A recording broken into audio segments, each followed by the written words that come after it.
Frederick Jackson, born July 11, 2004, is an American serial killer who allegedly fatally shot 4 people in Little Rock, Arkansas, from June 2020 to April 2022, when he was a teenager, for which he pleaded guilty and was sentenced to 50 years in prison.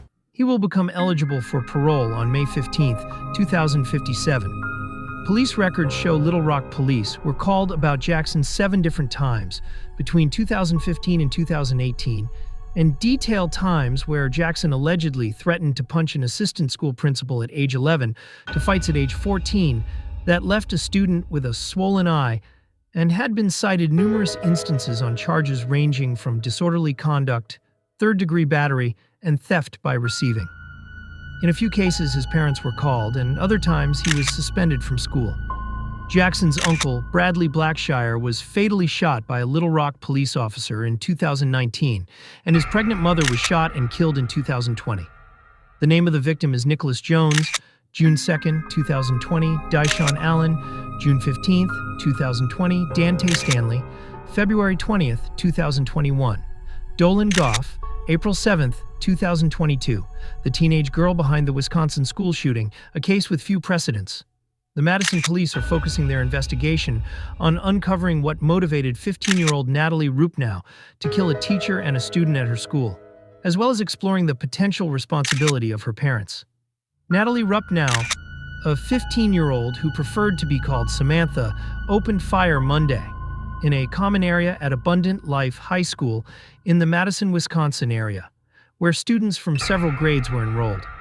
She killed a teacher and a student and wounded 6 others with the 9mm pistol she had brought into the private religious school where she studied. The school, unlike many others in a nation grappling with an epidemic of gun violence, did not have metal detectors. Initial reports described the shooter as a teenager. Only at the end of the day did the authorities confirm that they were dealing with a case with few precedents, in which the alleged killer was female. Nearly 48 hours after the tragic events, much remains unknown. The police are still looking for what could have motivated the girl to shoot herself before being arrested. At the moment, they are talking about a combination of factors. It is also unclear how she obtained the weapon. Rupnow appears to have left a manifesto, if you want to call it that, or some type of letter. Police Chief Sean F. Barnes told CNN on Tuesday.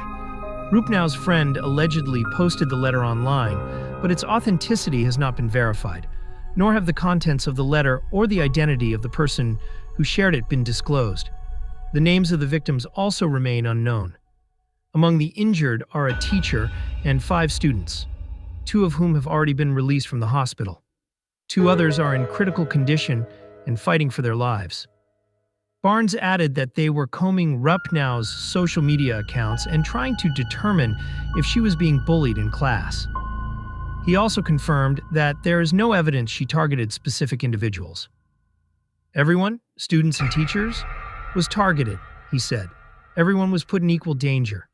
Experts say it is unusual that a teenage girl was the shooter.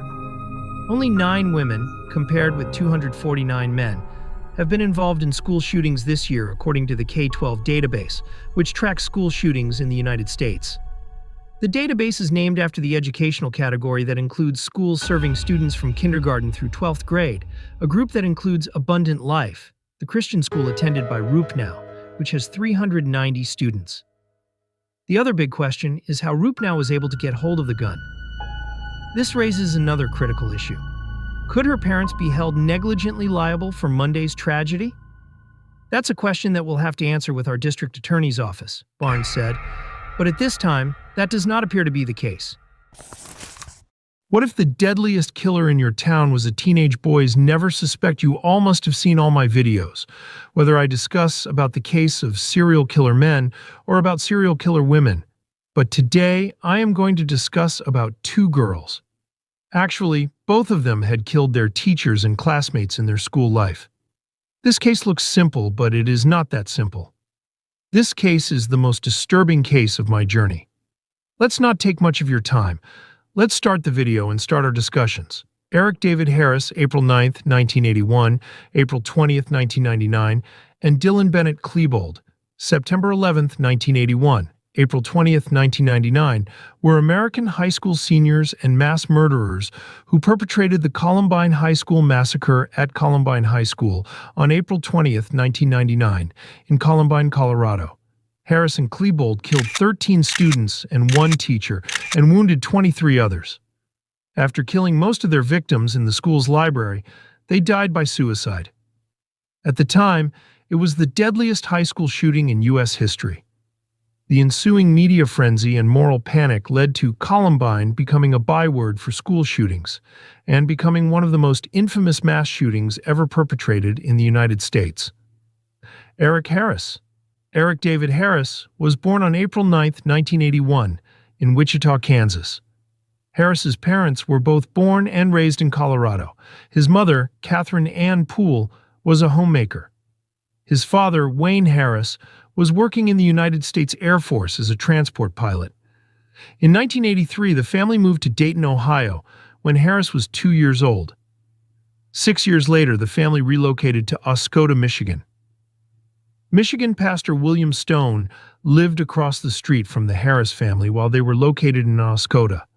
Stone recalled them as great neighbors and often saw Wayne very engaged with his sons. 12. The Harris family then moved to Plattsburgh, New York, in 1991. During his time at Stafford Middle School, Harris played Little League Baseball, regularly went to birthday parties, and was part of the crowd. Kyle Ross, a former classmate of Harris, said he was just a typical kid. 13. The Harris family finally settled back in Littleton, Colorado the next year when Wayne retired from the military. 14. On a 1997 English class assignment, Harris wrote about how difficult the move was from New York to Colorado. It was the hardest moving from Plattsburgh. I have the most memories from there, Harris continued. When I left, his friends, I felt alone, lost, and even agitated that I had spent so much time with them and now I have to go because of something I can't stop. 15. Harris, in a basement tape, blamed his father for moving the family around, forcing Harris to start out at the bottom of the ladder. 16. Harris had a chest deformity known as pectus excavatum, in which the breastbone sinks into the chest. This made Harris reluctant to take his shirt off in gym class as other students ridiculed him. Harris had 2 cosmetic surgeries at age 12 and 13 to repair the deformity. The sunken chest was still mildly observable during his autopsy. The Harris family lived in rented accommodations for the first 3 years that they lived in the Littleton area. While Harris was in 7th grade, he met Klebold. In 1996, the Harris family purchased and settled at a house south of Columbine High School. Harris's older brother Kevin attended college at the University of Colorado. 19. Harris's father took a job with Flight Safety Services Corporation, and Harris's mother became a caterer. 22. Harris entered Columbine High School in 1995 as a freshman. Columbine had just gone through a major renovation and expansion. 23. From all accounts, he had many friends and was left forward and midfield on the Columbine soccer team for his freshman and sophomore year. Josh Swanson, one of his teammates, said that Harris was a solid soccer player who enjoyed the sport a lot. 24-25. During his freshman year, Harris met Tiffany Teifer. They had German class together. 26. Teifer later recounted that Harris quickly wooed her. Harris asked her to homecoming and she accepted. After the event, it appeared that Teifer was no longer interested in seeing Harris anymore, for reasons never disclosed. When Teifer refused to socialize with Harris again, Harris staged a fake suicide, sprawling on the ground with fake blood splashed all over him.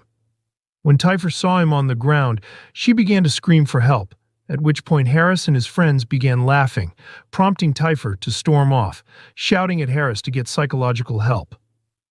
Dylan Bennett Klebold was born on September 11, 1981 in Lakewood, Colorado, to Thomas and Sue Klebold. On the day after the shooting, Klebold's mother remembered that, shortly after Klebold's birth, she described what felt like a shadow cast over her, warning her that this child would bring her great sorrow. I think I still make of it what I did at that time. The deputy announced his presence as one of the boys prepared to move the stolen goods into the trunk of the car. Harris shortly after admitted to theft after the deputy asked about where the equipment came from. They were later charged with mischief, breaking and entering, trespassing, and theft. They both left good impressions on juvenile officers, who offered to expunge their criminal records if they agreed to attend a diversionary program, which included community service and psychiatric treatment. Harris was required to attend anger management classes where, again, he made a favorable impression. The boys' probation officer discharged them from the program a few months ahead of schedule for good behavior. Regarding Harris, it was remarked that he was a very bright individual who was likely to succeed in life. While Klebold was said to be intelligent, but needs to understand that hard work is part of fulfilling a dream. Several months later, on April 30th, Harris handed over the first version of a letter of apology he wrote to the owner of the van, which he completed the next month.